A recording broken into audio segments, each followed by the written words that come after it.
Para saudara dan saudari yang Tuhan cintai, selamat pagi dan selamat bertemu lagi dalam renungan harian dari Paroki Santo Petrus dan Paulus Argapura, edisi hari Senin, tanggal 10 Oktober 2022. Mengawali hari yang baru ini, kita hendak mendengar dan merenungkan sabda Tuhan.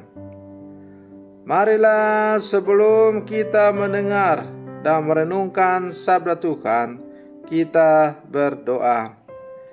Dalam nama Bapa dan Putra dan Roh Kudus. Amin. Allah Bapa kami, sumber pengharapan, berilah kiranya kami tanda kehidupan dalam diri Yesus Putra Manusia. Semoga hidup dan wafatnya membangkitkan hidup baru penuh kekuatan dan harapan. Bersabdalah ya Tuhan, kami siap untuk mendengarkan. Terpujilah Engkau Bapa, Putra dan Roh Kudus, kini dan sepanjang segala masa. Amin.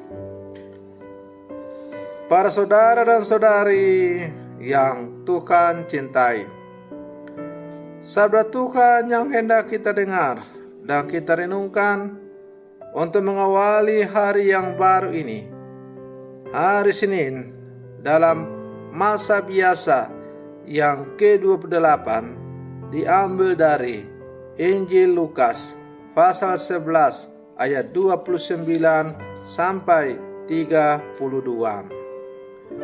Tuhan bersamamu. Inilah Injil suci menurut Lukas. Sekali peristiwa, Yesus berbicara kepada orang banyak yang mengerumuni Dia. Angkatan ini adalah angkatan yang jahat. Mereka menuntut satu tanda, tetapi mereka tidak akan diberi tanda selain tanda Nabi Yunus. Sebab sebagaimana Yunus menjadi tanda bagi orang-orang Niniwe, demikian pula lah Anak Manusia akan menjadi tanda bagi angkatan ini. Pada waktu penghakiman, Ratu dari Selatan itu akan bangkit bersama orang dari angkatan ini, dan ia akan menghukum mereka. Sebab ratu ini datang dari ujung bumi untuk mendengarkan hikmat Salomo, dan sungguh yang ada di sini lebih besar daripada Salomo. Pada waktu penghakiman, orang-orang Niniwe akan bangkit bersama angkatan ini, dan mereka akan menghukumnya. Sebab orang-orang Niniwe itu bertobat waktu mereka mendengarkan pemberitaan Yunus, dan sungguh yang ada di sini lebih besar daripada Yunus. Demikianlah sabda Tuhan. Para saudara dan saudari yang Tuhan cintai, dalam menjalani kehidupan ini, kita bisa jumpai bahwa orang biasanya baru bisa percaya kalau ada bukti. Kalau tidak ada bukti, maka orang menganggap itu sebagai sesuatu yang hoaks atau penipu. Dalam banyak urusan seputar perjanjian kerjasama, tanda bukti otentik selalu penting. Salah satunya berupa tanda tangan di atas meterai. Hal itu mengikat satu sama lain untuk percaya dan taat pada kesepakatan yang sudah dibuat. Melanggar perjanjian yang sudah dimeterai tersebut akan dikenai sanksi bahkan hukuman. Para saudara dan saudari yang Tuhan cintai, dalam hal iman pun seringkali kita juga membuktikan alat bukti untuk bisa percaya.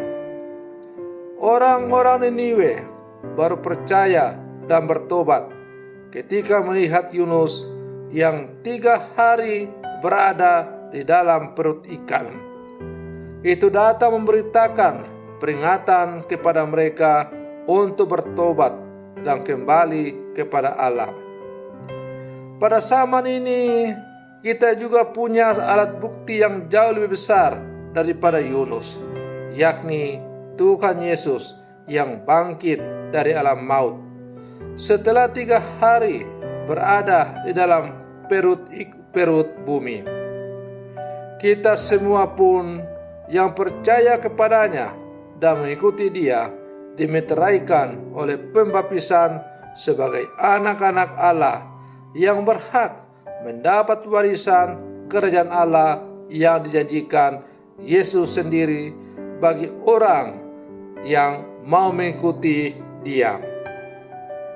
Namun, para saudara dan saudari yang terkasih, terkadang pula walau sudah ada alat bukti, bahkan sudah menerima meterai, kita tidak setia dan taat pada janji kita sendiri. Dosa kita akan lebih besar dari orang-orang yang tidak percaya. Para saudara dan saudari yang Tuhan cintai, bacaan Injil pada hari ini, kata kuncinya adalah soal tanda dan pertobatan. Yesus ditanya oleh orang banyak, apa tanda-tanda yang bisa kau berikan bahwa engkau adalah Mesias? Lalu Yesus dengan tegas mengungkapkan bahwa angkatan ini adalah angkatan yang jahat. Mereka menghendaki tanda yang ada di sini itu sudah lebih besar daripada tanda Nabi Yunus. Kecenderungan manusia kita adalah selalu ingin mencari tanda. Kita selalu minta tanda. Tetapi apakah memang tanda-tanda dari Tuhan itu sifatnya fisik, material, kasat mata, dan bisa dibuktikan secara empiris? Bisa dibilang sangat jarang kita mendapatkan tanda seperti Rasul Paulus yang mendapatkan sinar cahaya Tuhan, lalu dia menemui Ananias, dan setelah disembuhkan dia menjadi pengikut Yesus. Para saudara dan saudari yang Tuhan cintai, sebagai murid-murid Yesus yang hidup di zaman sekarang, kita sudah dimeteraikan oleh pembaptisan. Kita hendaknya taat dan setia pada perjanjian yang sudah kita buat ketika kita mengucapkan janji baptis untuk hidup sebagai anak-anak Allah yang setia dan penuh kasih kepada Tuhan dan sesama. Yesus adalah alat bukti kita yang jauh lebih besar dan lebih kuat jaminannya bagi keselamatan kita.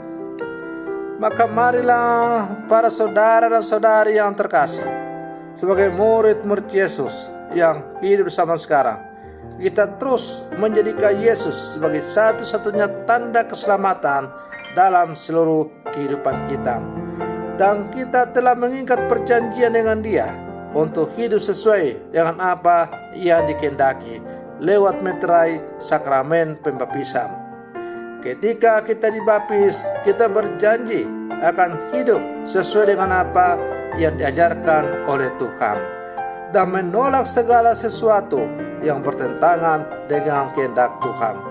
Sudahkah kita hidup sesuai dengan janji kita itu? Mari kita pulang ke dalam kehidupan kita sehari-hari. Kita terus berjuang untuk setia pada janji kita kepada Tuhan. Semoga kita semakin dekat dengan Tuhan dan pada akhirnya bersatu secara paripurna dengannya. Semoga demikian. Selamat pagi. Tuhan Yesus memberkati.